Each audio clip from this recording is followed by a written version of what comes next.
But I think that speaks to what we were talking about earlier about like just loving each other as a people. Yes. Right? So like, and then loving yourself. Like you were saying, nobody should expect you to keep on approaching.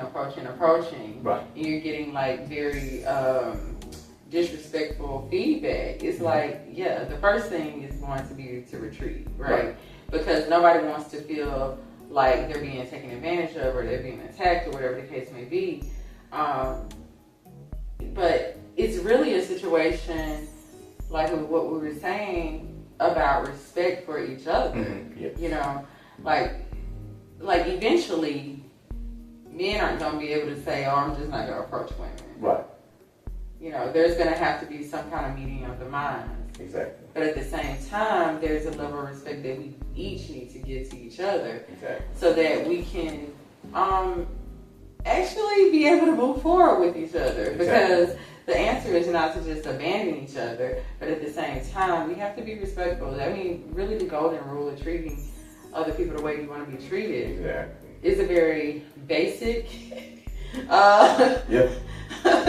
thought process, but it's also a very important one. Right. And I just feel like this is just a great conversation to have, you know, and maybe like just asking the viewers, you know, what do you feel like is the best course of action for us to get back to a place of loving each other and just respecting each other on a very basic level? Like having that experience, like you were saying, an experience with a woman who basically was saying, like, I have a guy, right. You know, I have a boyfriend, but, you know, I appreciate, you know, the attention. I appreciate that you were interested and you seem like a great guy, but, you know, I do have a relationship. Like the experience that you had in that situation versus someone saying, oh, my name is unavailable. You know, it's just like a basic level of respect. Right.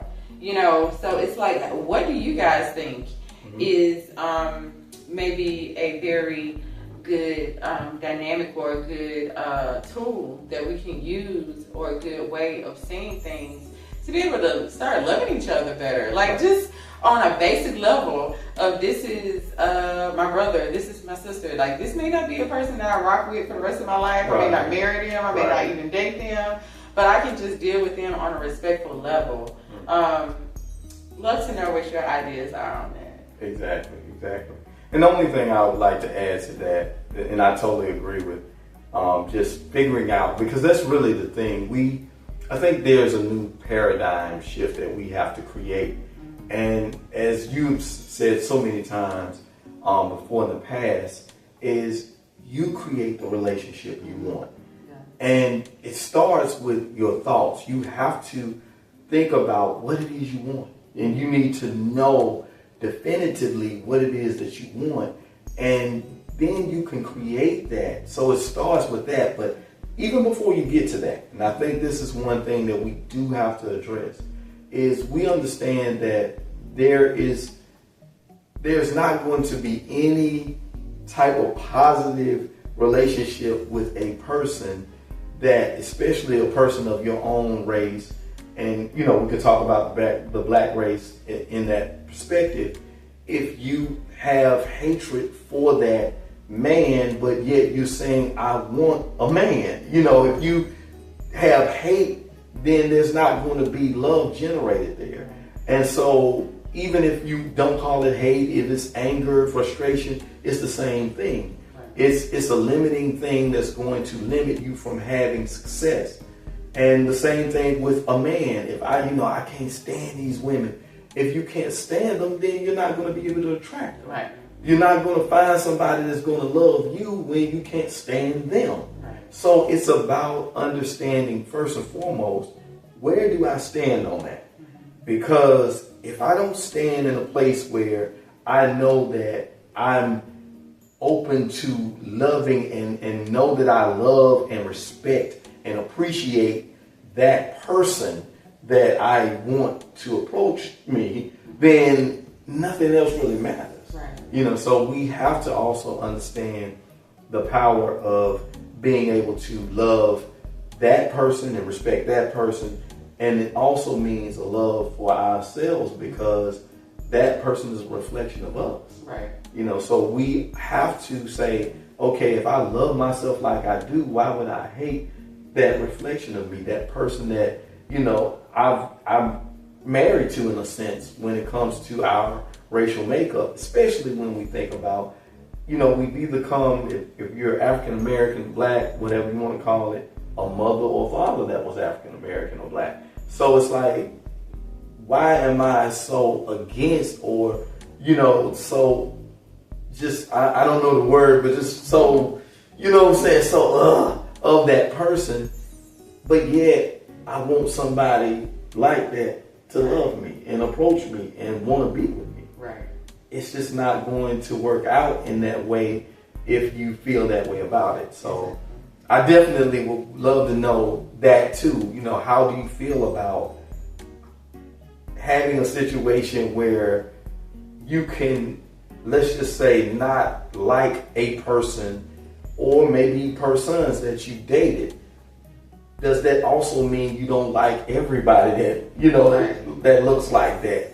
Meaning if it's a man, hey, you can't throw the baby out with the bathwater. You have to understand, okay, that's one or two people, but that doesn't mean everybody. So, what's your thoughts on how we can figure out how to get past those barriers of, let's say, a relationship not working out, but that doesn't mean that, that person and everybody that's like that, everybody is like them that did that. Because that's the biggest thing. It's almost the generalization of, they are all like that. Yeah. That guy did this, so every guy is like that. Right. And that's just definitely not the case. Yeah, because to be quite honest, other people of other ethnicities and other backgrounds don't do that typically. Yes. Even if they don't rock with that person anymore, right. They're not going to abandon their community. They're not going to abandon a whole community of women or a whole community of men.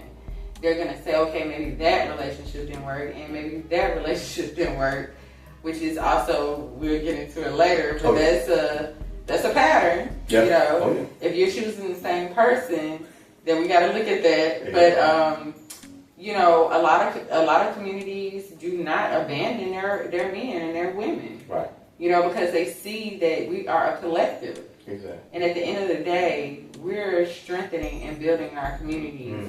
One individual, one family, one collective at a time. Exactly. Yeah, so I think that's really important. Yeah, and I just want to piggyback off that and say that we have to understand that at the end of the day, there's going to always be the people that we're not attracted to or was not best for us. But I tell everybody all the time, there's somebody out there that needs what you have right now. They want what you have to offer right now. And that's really what it's about, is you finding that person finding you. We're going to, it's life, we're going to go and be with people that we're not supposed to be with. I know that I was. I dated women that I shouldn't have dated. And some of them I knew I shouldn't have dated. But that doesn't stop you from saying, hey, that's it. But it's the same thing in life. I've, started businesses or, entered into business relationships with people that I probably shouldn't have. Or I tried to do a business that I knew I didn't have my heart in. But that doesn't mean that you stop, in everything that we do, there's going to always be failure. But the beautiful thing about failure is learning from it and growing from those failures, not allowing those failures to knock you down and knock you out of the picture. And so that's the thing that I think I want people to understand, is that there's going to always be that. But the reason you fail is for you to learn from that failure so that you don't fail at that again. I think about football, and one of the things most any coach would say, football coach would say to a player is, I don't mind that you fail. I just want to make sure that you learn from it so that you don't continue to make that same mistake. Absolutely. If you make that mistake once and you learn from it, fine. And we can make 100 mistakes. But if you keep learning from each mistake and you don't make that mistake again, that's all I need, because I know now you're going to make a mistake. I'm going to correct you on it. And now you're going to learn from that and you're going to grow. And that's what we really need to take into, is just understanding that failure is just a part of it. Right. That's, it's going to happen. and that's okay. Yeah. But do we just basically just lie in the and wallow in that failure, or do we say, okay, this was going to happen, but it's happening for my better success, for a greater good, for a greater success to come from that? And that's it. It happens in business, it happens in sports, it happens in everything that we have in life.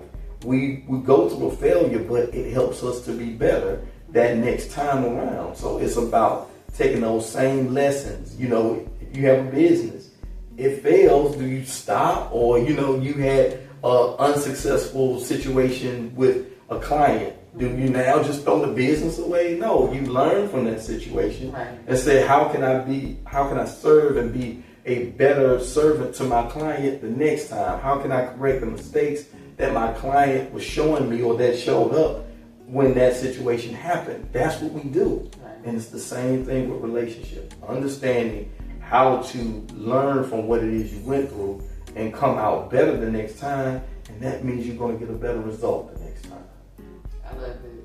Yes.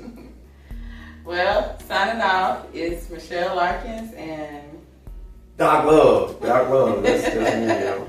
Y'all have a great day. All right.